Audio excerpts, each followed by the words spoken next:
So I want to talk to you a little bit about investment strategy because I've only been like in the crypto market for like a year, and I'll text you out of the blue sometimes and be like, it's low. Like how much should I put in right now, and all of that. And you tend to tell me that there's really no way to know. Like you can't just predict the market. So do you have sort of like a preferred way of going about things or a preferred strategy in terms of how you go about buying your crypto? Yeah, so the first thing I always tell people is any dollar you put into crypto, there should be an assumption that you don't need it for at least 3 to 5 years. And the reason I say that is because crypto is so volatile that, if Bitcoin's at $42,000 today, you buy some, it could be $20,000 next week. So if you're trying to buy a house and you need a down payment and you put it in crypto and it goes down 50%, now you screwed yourself out of buying a house potentially. Yeah. So the first thing I do is, yeah, everything you put in, hold it for at least 3 to 5 years, if not longer.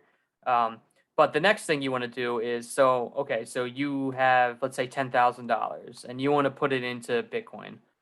But the people are talking about a bear market. We've been in this like uptrend for a little over a year. It's been up and down, but overall, I mean, 18 months ago, Bitcoin was like $5,000, so it's way higher than it was.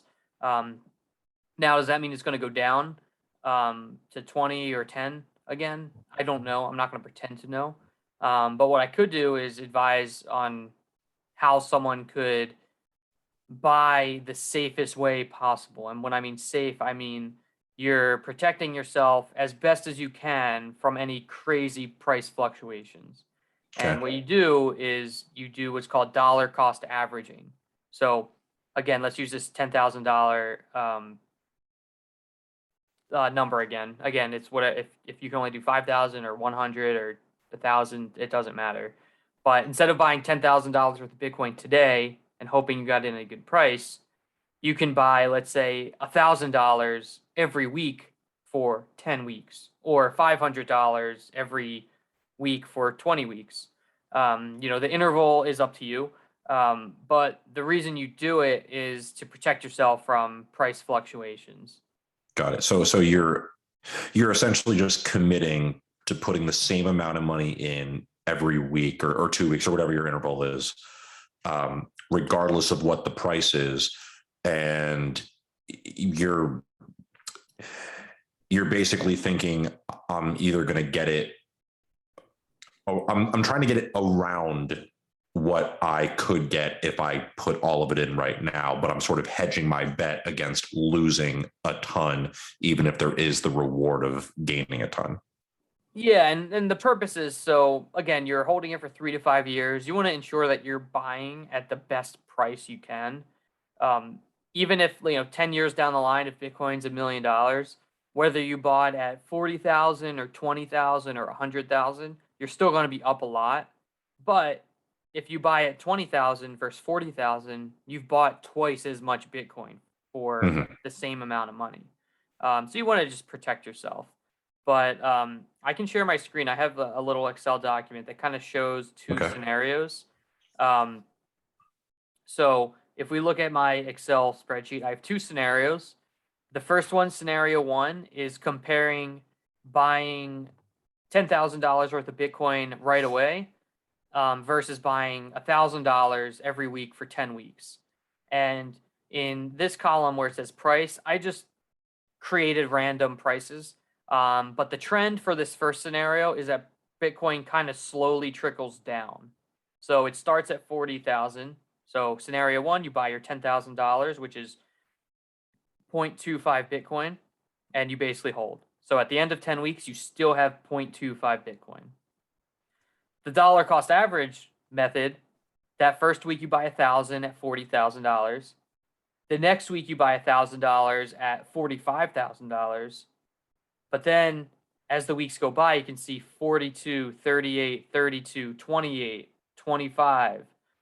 So at 25, you're buying 0.04 Bitcoin, which is Mm-hmm. almost double the amount of Bitcoin you got for the same dollar amount on week 2.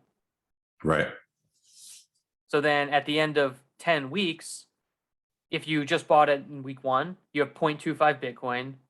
But if you dollar cost average, you have 0.296 Bitcoin, which is 0.046 more Bitcoin by dollar cost averaging. So you wound up taking advantage of the dips in price that followed the original price where you got into the market.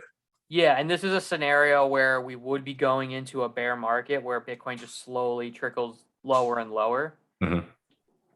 And I'll just go over to scenario 2. Similar thing. The only difference is instead of the price going down per se, I start at 40 and it slowly goes up to 55, and then I have it kind of go back down to 46. In this scenario, buying the $10,000 week 1, you get 0.25 Bitcoin. But if you dollar cost average, you only get 0.21 Bitcoin because the price kept going up. So you actually lost 0.038 Bitcoin by dollar cost averaging in this scenario. Gotcha. But this is the assumption. This would be Bitcoin keeps going up, which it might, but so this is really whether you, I guess the one good way of looking at this is whether you buy all at once or dollar cost average. There's a difference between 0.07 Bitcoin in how much you could own depending on the scenario. And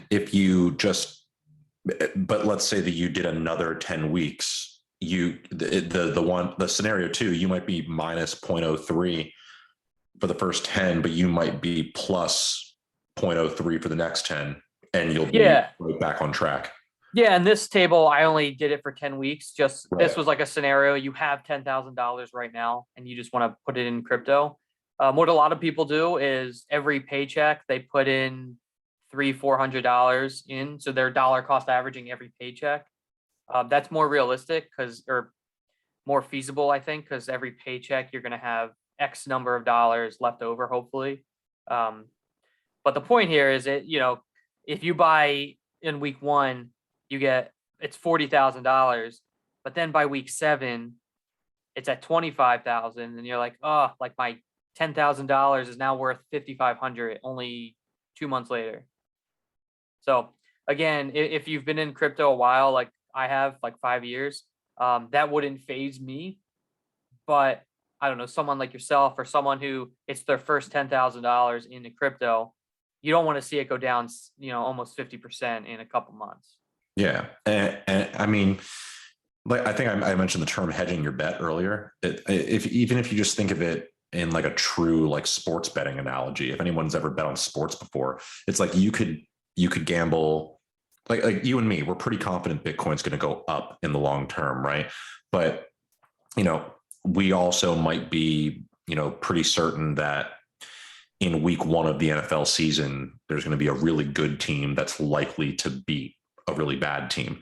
You could pour $10,000 into that, or you could make $1,000 bet every single week on matchups that are, maybe not quite as friendly. Maybe some of them are even friendlier. And over the course of that period of time, maybe you end up netting a little bit more with those 10 weeks of $1,000 bets and the returns off those than you do off the $10,000 bet that you put in week 1. So, yeah, and you might lose a little bit more. But at the end of the day, this is a very, very, very safe way to invest effectively.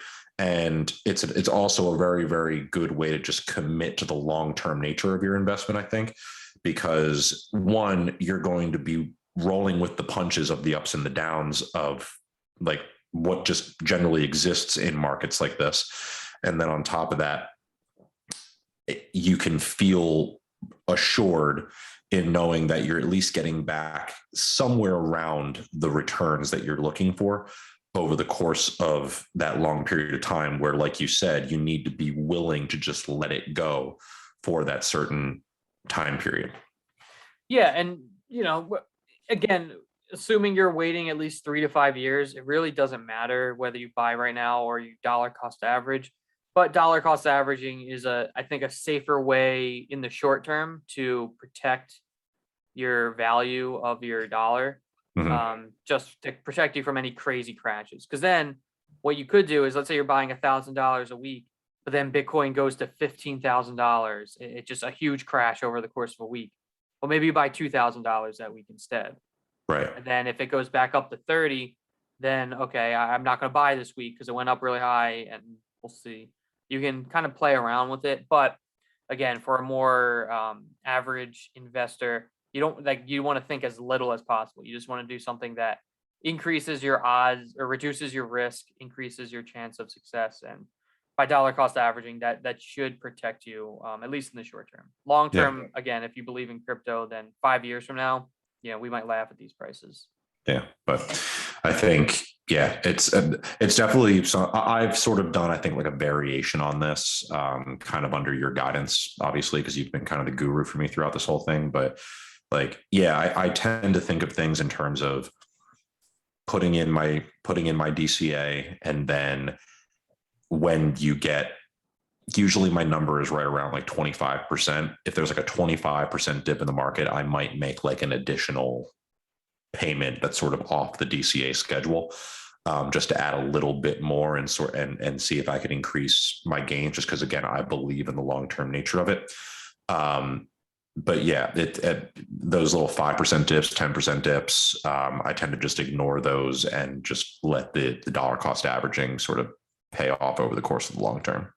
Yeah, and I'll admit I actually rarely dollar cost average, just because I buy in big chunks randomly, which isn't the smartest thing. Like when Bitcoin was 47,000, like a week or two ago, I bought a good amount, and now it's hovering 42, so I'm down almost 20% on that purchase.